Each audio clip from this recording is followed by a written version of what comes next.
What do you take us for on this side of the continent?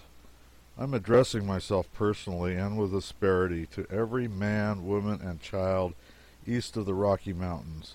How do you suppose our minds are constituted that you will write us such execrable letters, such poor, bald, uninteresting trash?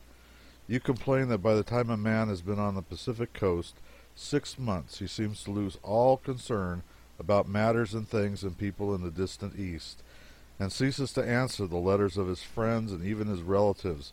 It is your own fault. You need a lecture on the subject, a lecture which ought to be read about as follows.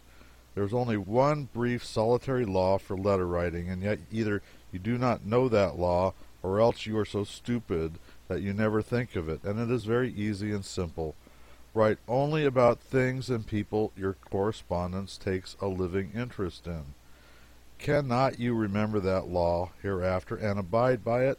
If you are an old friend of the person you are writing to, you know a number of his acquaintance, and you can rest satisfied that even the most trivial things you can write about them will be read with avidity out here on the edge of sunset. Yet, how do you write? How do the most of you write? Why, you drivel and drivel and drivel along in your wooden-headed way about people one never heard of before, and things which no one knows anything at all about and cares less. There is no sense in that. Let me show up your style with a specimen or so. Here's a paragraph from my Aunt Nancy's last letter, received 4 years ago and not answered immediately. Not at all, I may say. St. Louis, 1862. Dear Mark, we spent the evening very pleasantly at home yesterday. The Reverend Dr. Macklin and his wife from Peoria were here. He is a humble laborer in the vineyard and takes his coffee strong. He is also subject to neuralgia in the head, and is so unassuming and prayerful. There are few such men. We had soup for dinner likewise. Although I am not fond of it, oh, Mark, why don't you try to lead a better life? Read 2 Kings from chapter 2 to chapter 24 inclusive.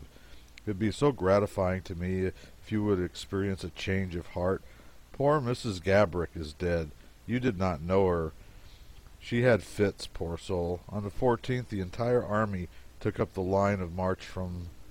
I always stopped there because I knew what was coming, the war news, in minute and dry detail, for I could never drive it into those numbskulls over the land telegraph, enabled me to know in San Francisco every day all that transpired in the United States the day before, and that the Pony Express brought me exhaustive details of all matters pertaining to the war at least 2 weeks before their letters could possibly reach me.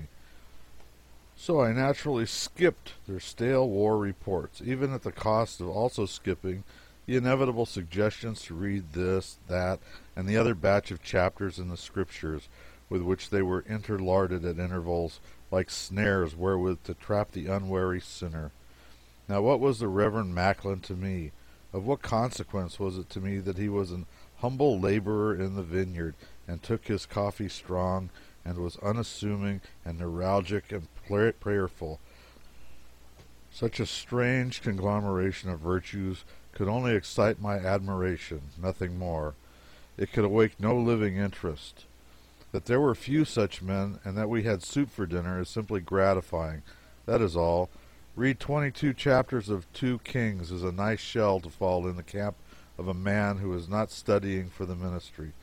The intelligence that poor Mrs. Gabrick was dead aroused no enthusiasm, mostly because of the circumstance that I had never heard of her before, I presume.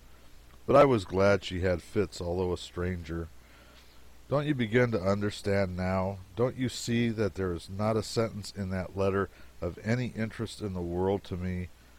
I had the war news in advance of it. I could get a much better sermon at church when I needed it. I didn't care anything about poor Gabrick, not knowing deceased, nor yet the Reverend Macklin, not knowing him either. I said to myself, here's not a word about Mary Ann Smith, I wish there was, or about Georgiana Brown, or Zeb Leavenworth, or Sam Bowen, or Strother Wiley, or about anybody else I care a straw for. And so, was this letter was just a pattern with all that went before it? It was not answered, and one useless correspondence ceased. My venerable mother is a tolerably good correspondent. She is above the average, at any rate.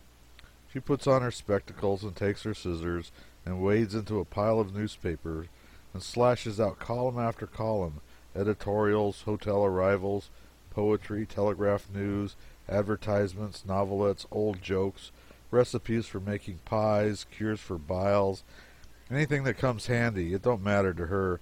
She is entirely impartial. She slashes out a column and runs her eye down it over her spectacles. She looks over them because she can't see through them, but she prefers them to her more serviceable ones because they've got gold rims to them. Runs her eye down the column and says, "Well, it's from a St. Louis paper anyway," and jams it into the envelope along with her letter. She writes about everybody I ever knew or ever heard of, but unhappily she forgets that when she tells me that J.B. is dead and that W.L. is going to marry T.D. and that B.K. and R.M.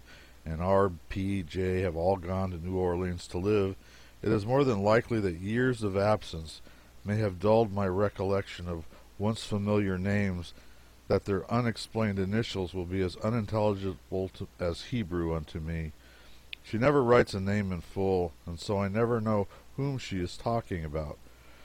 Therefore I have to guess, and this was how it came that I mourned the death of Bill Cribben when I should have rejoiced over the dissolution of Ben Kenferon. I failed to cipher the initials out correctly. The most useful and interesting letters we get here from home are from children 7 or 8 years old. This is petrified truth. Happily they have got nothing to talk about but home and neighbors and family, things their betters think unworthy of transmission thousands of miles. They write simply and naturally and without straining for effort. They tell all they know and then stop. They seldom deal in abstractions or moral homilies.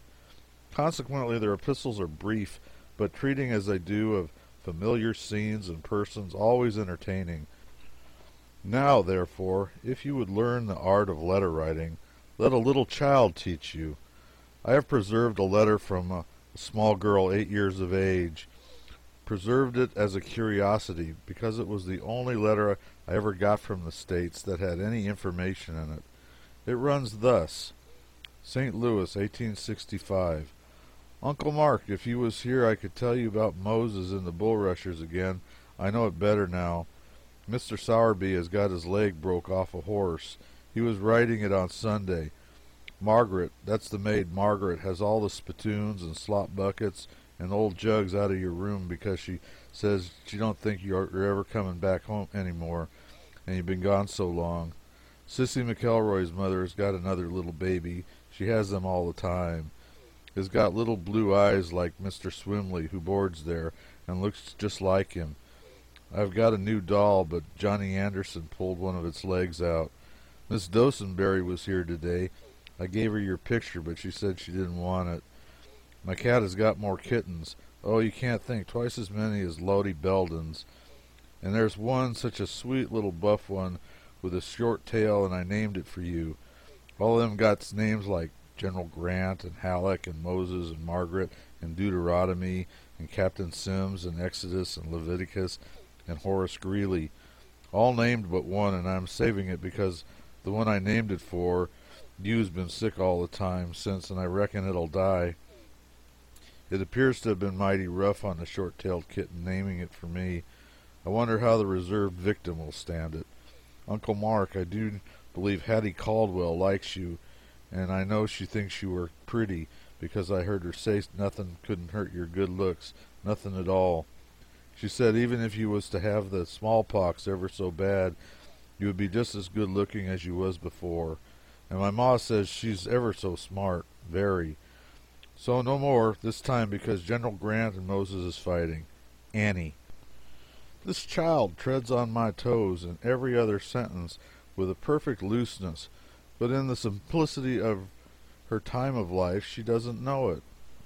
I consider that a model letter, an eminently readable and entertaining letter, and, as I said before, it contains more matter of interest and more real information than any letter I ever received from the East. I had rather hear about the cats at home and their truly remarkable names than listen to a lot of stuff about people I'm not acquainted with or read the evil effects of the intoxicating bowl, illustrated on the back of a picture of a ragged scallywag pelting away right and left in the midst of his family circle with a junk bottle.